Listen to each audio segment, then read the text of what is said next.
Hola, te mando un saludo y espero que te encuentres muy bien. El día de hoy te hablaré acerca del enlace químico, te mostraré los tipos de enlaces químicos que hay y te explicaré un poco acerca del por qué ocurre el enlace químico entre dos elementos. Para comenzar a hablar del enlace químico debemos hablar acerca de los electrones de valencia. Los electrones de valencia son aquellos electrones que se encuentran en la última capa o el último nivel de energía de un átomo. Estos electrones de valencia son bastante importantes porque son los responsables de la reactividad y el comportamiento al momento de realizar enlaces químicos. Estos electrones podemos determinarlos a través de la configuración electrónica, tomando la cantidad de electrones que hay en el último nivel. Por ejemplo, aquí te muestro que para el nitrógeno tiene esta configuración electrónica y si nosotros nos damos cuenta, tiene dos niveles de energía. El segundo nivel de energía sería su última capa, por lo que sus electrones de valencia sería igual a la suma de los electrones que hay en los orbitales de tipo S más los electrones que hay en los orbitales de tipo P. Por lo tanto, para el nitrógeno tendríamos que sus electrones de valencia serían 5, los cuales están representados mediante este diagrama de orbitales. También podemos observar estos electrones en este diagrama de Bohr, donde vemos que en la segunda capa se encuentran esos 5 puntos que representan a esos electrones de valencia. Ok, antes de comenzar a hablar de los tipos de enlaces, vamos a hablar acerca del por qué ocurren. Generalmente, se ha observado experimentalmente que los gases nobles tienen una configuración electrónica en los cuales su última capa o su capa de valencia está completa, es decir, que contiene 8 electrones de valencia. Si nosotros realizamos la configuración electrónica de un gas noble que, por ejemplo, aquí te muestro el neón, podemos observar cómo su segunda capa está llena. En este diagrama de orbitales podemos ver cómo todos los electrones del segundo nivel de energía, tanto en el subnivel S como en los subniveles P, estos orbitales están llenos con dos electrones. Entonces, esta configuración electrónica es lo que le da a los gases nobles su baja reactividad debido a que les proporciona una alta estabilidad.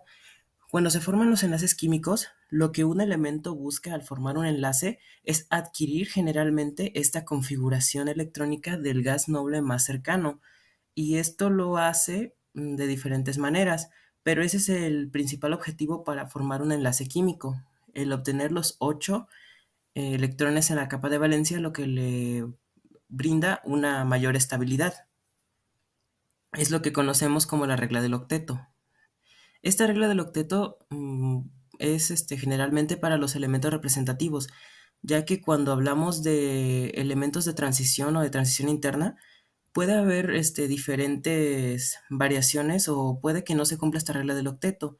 E incluso también algunos elementos representativos pueden tener ciertas excepciones a esta regla, pero generalmente cuando se forma un enlace químico lo que se busca es adquirir la configuración electrónica de un gas noble. Entonces, para poder representar los enlaces químicos, se utilizan unas estructuras de puntos que también son conocidas como estructuras de Lewis. Las estructuras de Lewis son representaciones en las cuales un elemento se escriben sus electrones de valencia. Para escribir un símbolo de Lewis, tenemos que escribir el símbolo químico del elemento y junto a él vamos a representar mediante puntos los electrones de valencia que hay en el último nivel de este átomo. Por ejemplo, aquí te muestro algunas estructuras de Lewis para algunos elementos. En el caso de, por ejemplo, el carbono, pues su estructura de Lewis simplemente es su símbolo y si nosotros desarrollamos su configuración electrónica vamos a encontrar que tiene 4 electrones de valencia, los cuales podemos representar mediante 4 puntos. Y de la misma manera para los demás elementos que te muestro aquí. Estas estructuras son muy importantes porque a partir de ellas es como vamos a describir los enlaces químicos. Ahora, una vez que hablamos de todas estas cosas, podemos empezar a hablar acerca del enlace químico. El enlace químico se define como la fuerza que mantiene los átomos de dos elementos juntos en una molécula o un compuesto. Los enlaces químicos son muy importantes porque están relacionados con todas las transformaciones que existen en la materia. Cuando existe un cambio químico, se debe a que hay o una formación o una ruptura de enlaces, es decir, hay sustancias que pueden reaccionar entre ellas y se combinan para formar una sustancia nueva, o puede que una sustancia se descomponga en otras dos. Entonces, los enlaces químicos son de vital importancia para describir los cambios químicos que ocurren en la materia. El enlace químico se clasifica en tres tipos principales y a su vez pueden subdividirse. Tenemos que el enlace químico se clasifica en el enlace iónico, el enlace covalente y el enlace metálico. A su vez, el enlace covalente se subdivide en tres tipos: el covalente polar, el covalente no polar y el covalente coordinado. A continuación te hablaré un poco acerca de ellos. Para comenzar, hablemos del enlace iónico. El enlace iónico es aquel que ocurre a través de la transferencia de uno o más electrones de un elemento o un grupo de átomos hacia otro. Entonces, el enlace iónico se caracteriza debido a que ocurre entre dos elementos que tienen una diferencia de electronegatividad muy grande. Recordemos que la electronegatividad es una propiedad característica de los elementos que define qué tanto un átomo retiene los electrones hacia sí en un enlace químico. Observemos el siguiente ejemplo. Tenemos que el litio, cuya estructura de Lewis es esta, reacciona con el flúor, que tiene también esta estructura de Lewis, para formar fluoruro de litio. Entonces, si nosotros observamos sus configuraciones electrónicas, vamos a observar los electrones de valencia que poseen, representados mediante estas estructuras de Lewis, y bueno, cuando estos reaccionan, forman este compuesto. Lo que pasa aquí es que el litio cede su electrón de valencia, su electrón de su última capa, al flúor para formar el litio un ion, que es el catión litio, y el flúor acepta este electrón formando un anión, que es el anión fluoruro. Entonces, esto ocurre porque si observamos las configuraciones electrónicas, el catión litio adquiere la configuración electrónica del gas noble más cercano a él, que es el helio, lo cual le brinda una mayor estabilidad que si estuviera solo. Y de la misma manera, con el flúor adquiere la configuración electrónica del neón, que es el gas noble más cercano. Entonces, si observamos, el flúor cumple la regla del octeto, porque de pasar a tener 7 electrones de valencia pasa a tener 8, lo que lo hace más estable. Entonces, ¿por qué ocurrió esto? ¿Por qué el litio cedió su electrón al flúor y no ocurrió al revés? Se debe a la diferencia de electronegatividades y también a la configuración electrónica resultante de este cambio de electrones. Si nosotros observamos, el litio es un metal. Los metales tienden a ser poco electronegativos, mientras que el flúor es un no metal y tiende a ser bastante electronegativo. De hecho, el flúor es el elemento más electronegativo de la tabla periódica. Entonces, podemos observar cómo esa transferencia de los electrones forma estos iones que son más estables que estos elementos por separado. Entonces, el enlace iónico generalmente se va a dar entre dos especies donde hay una diferencia de electronegatividad muy grande, que es el caso de cuando se une un metal con un no metal. Y en los enlaces iónicos, en la mayor parte de los casos, siempre se va a formar una sal. Por ejemplo, también está esta reacción en donde el sodio se combina con el cloro para formar el cloruro de sodio o la sal común que todos conocemos. Entonces, en este caso, el sodio es un elemento poco electronegativo, mientras que el cloro, al ser un halógeno, es un elemento muy electronegativo. Entonces, el sodio va a transferir sus electrones al cloro y va a formar los respectivos iones, el ion sodio y el ion cloruro. Este enlace iónico se caracteriza porque es bastante fuerte. Si nosotros recordamos, una propiedad de las cargas es que las cargas positivas sienten una fuerza de atracción por las cargas negativas y esta es directamente proporcional a la distancia que los separa. Si nosotros recordamos, en los compuestos iónicos, pues estamos hablando de un nivel atómico, entonces la distancia entre estos iones es muy pequeña, por lo que esa fuerza es muy grande. Si también recordamos, los compuestos iónicos, pues como veremos adelante, son aquellos que forman generalmente sales y tienen propiedades bastante interesantes, como que suelen ser sólidos a temperatura ambiente ya que forman redes cristalinas y también tienen otras propiedades como que en solución o fundidos conducen bien el calor y la electricidad. Entonces, los compuestos iónicos generalmente son sales que se forman al combinar metales con no metales y estos enlaces proceden debido a la gran diferencia de electronegatividad que hay entre los átomos. Ahora, como segundo tipo de enlace hablaremos del enlace covalente. El enlace covalente es aquel que resulta cuando dos elementos, generalmente dos no metales, comparten electrones para cumplir la regla del octeto. En este caso te muestro este ejemplo donde dos átomos de flúor se unen para formar un enlace covalente. En este caso es diferente el enlace iónico, ya que ninguno de los dos flúors va a ceder su electrón, sino que los van a compartir para aparentar que ambos tienen 8 electrones en sus capas. Entonces, por ejemplo, también aquí podemos observar esta estructura de Lewis para el amoníaco, que es el NH3, donde podemos observar cómo se comparten los electrones para que el nitrógeno, que es el átomo central, obtenga los 8 electrones en su capa de valencia, mientras que el hidrógeno va a obtener 2, que es lo que le da una configuración electrónica más cercana al helio, que es el gas noble que tiene más cerca. Entonces, podemos representar el enlace covalente de diferentes maneras. Podemos hacerlo mediante las estructuras de Lewis con puntos, o también a veces ese enlace se representa mediante una línea o un guión que representa esa unión. Entonces, si observamos en la molécula de flúor, que es cuando tenemos dos flúors juntos, cada uno tiene 8 electrones a su alrededor, debido a que los electrones que están en la parte del medio se están compartiendo. Entonces, esa es la primera diferencia y la más notoria entre el enlace iónico y el enlace covalente. En el enlace covalente se van a compartir los electrones, mientras que en el enlace iónico se van a ceder.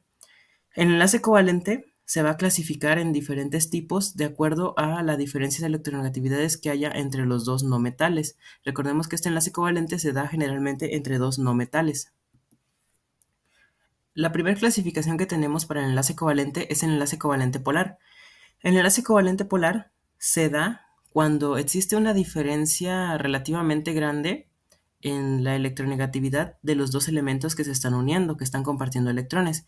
Entonces, esta diferencia es relativamente grande, ya que no es tan grande como en el enlace iónico, ya que aquí ambos están compartiendo electrones, no se están cediendo. Entonces, por ejemplo, te muestro esta molécula, que es la molécula del ácido fluorhídrico, en la cual un hidrógeno se va a unir a un átomo de flúor.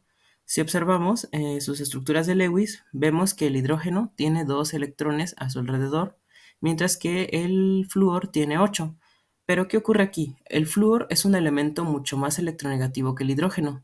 Entonces, lo que va a pasar es que el flúor, cuando estén compartiendo esos electrones, no se van a compartir de una manera igual, sino que el flúor, al tener mayor electronegatividad, va a tender a jalar la densidad electrónica del enlace hacia él. Es decir, los electrones van a estar mayor tiempo con el flúor que con el hidrógeno. Este fenómeno es lo que origina la polaridad, que es cuando se forman las cargas parciales que se simbolizan por este símbolo delta, la carga parcial positiva con un más y la carga parcial negativa con un menos. Y bueno, este fenómeno se indica mediante una flecha en donde la punta indica que la densidad electrónica va hacia el elemento más electronegativo, mientras que la cola en forma de cruz indica el elemento menos electronegativo. Entonces, para expresar esto, te muestro esta imagen que tiene bastantes colores, que es lo que conocemos como un mapa de potencial electrostático. En estos mapas de potencial electrostático se representa la densidad electrónica de este enlace. Si observamos, hay una zona del lado derecho tenemos el átomo de flúor, mientras que del lado izquierdo tenemos el átomo de hidrógeno. Podemos observar que hay una zona en la que está coloreada de color rojo, mientras que la otra zona está pintada de color azul. El color rojo nos indica que hay una mayor concentración de densidad electrónica en el átomo de flúor, mientras que hay una menor concentración de electrones en el átomo de hidrógeno. La zona de verde es una zona en la que hay una concentración neutra de esa densidad electrónica. Entonces, este mapa nos indica que los electrones van a pasar la mayor parte del tiempo cerca del flúor, ya que este es más electronegativo, y va a haber una deficiencia o no van a estar tanto tiempo junto al átomo de hidrógeno. Otro ejemplo de enlace covalente polar es el enlace del agua. El oxígeno es un elemento más electronegativo que el hidrógeno, por lo que va a formar pues también estos dipolos que se expresan con estas cargas parciales, los cuales van a representar que el oxígeno va a tener una mayor densidad electrónica. Ahora, por otra parte, Cuando esta diferencia de electronegatividad es casi nula o es muy pequeña, el enlace se denomina como covalente no polar y lo que indica es que los electrones se están compartiendo de manera igual. Entonces, aquí te muestro algunos ejemplos. Generalmente el enlace covalente polar se va a dar cuando los átomos sean un enlace entre átomos diferentes, ya que como son diferentes tienen electronegatividades diferentes.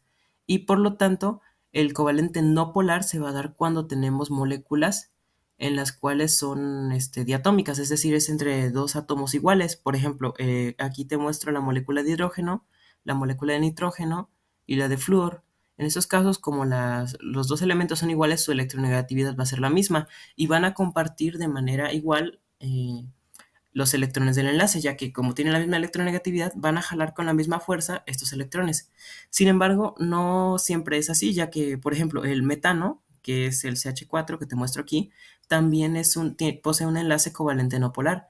A pesar de que son elementos diferentes el carbono y el hidrógeno, su diferencia de electronegatividades es muy pequeña y además también, como veremos más adelante al ver la distribución que tiene esta molécula en el espacio, su forma geométrica, que es tetraédrica, contribuye a que esta electronegatividad no influya tanto en las propiedades, por lo que se considera como un enlace no polar.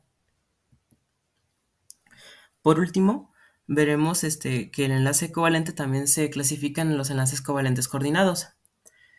A diferencia de las dos clasificaciones anteriores, el enlace covalente coordinado va a surgir cuando se forma un enlace covalente, pero un par de electrones de un átomo va a ser que se está compartiendo en el enlace, va a provenir solo de un átomo, no de dos.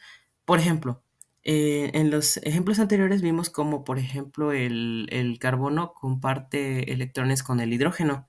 Pero aquí vamos a observar que se van a transferir ciertos electrones, pero no va a ser como un enlace iónico, sino que se van a compartir. En la molécula de metano vemos que uno de los electrones proviene del carbono y otro de los electrones proviene por parte del hidrógeno. Pero ¿qué pasa cuando se forma la molécula del ion hidronio? O cuando se forma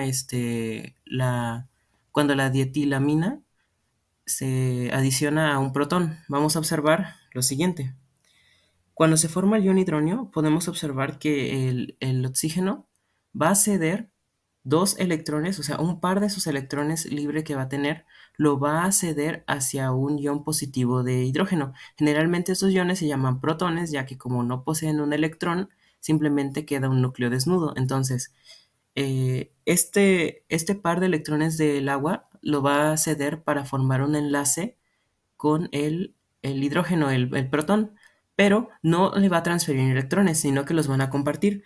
Entonces, el enlace covalente coordinado es aquel en el que se comparten los electrones, pero esos electrones que se están compartiendo provienen de solo uno de los átomos, es decir, en el ion hidronio, este enlace oxígeno-hidrógeno de color rosa se está formando a partir de los dos electrones que son del átomo de oxígeno. El átomo de hidrógeno no posee ningún electrón, entonces el oxígeno es el que compartiría el par y por eso se llama coordinado, porque el oxígeno está cediendo los dos pares para formar ese enlace. Igual aquí con la metilamina para formar el ion dimetilamonio es un ejemplo bastante similar. El par libre de electrones que tiene el nitrógeno, que son estos dos puntos en la parte de arriba, que no se están compartiendo, se van a ceder para formar un enlace covalente con el hidrógeno. Entonces es importante no confundirlo con el enlace iónico, ya que aquí no es una transferencia, sino que se están compartiendo. Por último, vamos a hablar acerca del enlace metálico. El enlace metálico es aquel que ocurre entre especies de elementos metálicos. Entonces, este enlace es un poco complejo de definir, pero si nosotros recordamos, pues los metales tienen su configuración electrónica y en sus últimas capas, pues tienen, por ejemplo, los metales de transición tienen sus orbitales d y en otros casos, pues los otros metales tienen sus electrones en los orbitales s o en los orbitales p. Entonces, este enlace se va a formar entre los metales y ves un fenómeno en el cual los electrones se van a traslapar mediante esos orbitales del mismo tipo y van a formar una especie como de mar de electrones, o sea, los núcleos se van a rodear a partir de estos electrones y van a formar esa fuerza que va a mantener esos átomos metálicos unidos. Entonces, este enlace va a crear una estructura sólida y va a ser propicia para conducir la electricidad. Espero que este video te haya sido de ayuda para comprender un poco acerca de la clasificación del enlace químico y en el siguiente video te hablaré acerca de algunas estructuras de Lewis para representar estos enlaces y algunos ejemplos de compuestos que no siguen la regla del octeto. Muchas gracias por tu atención. Hasta luego.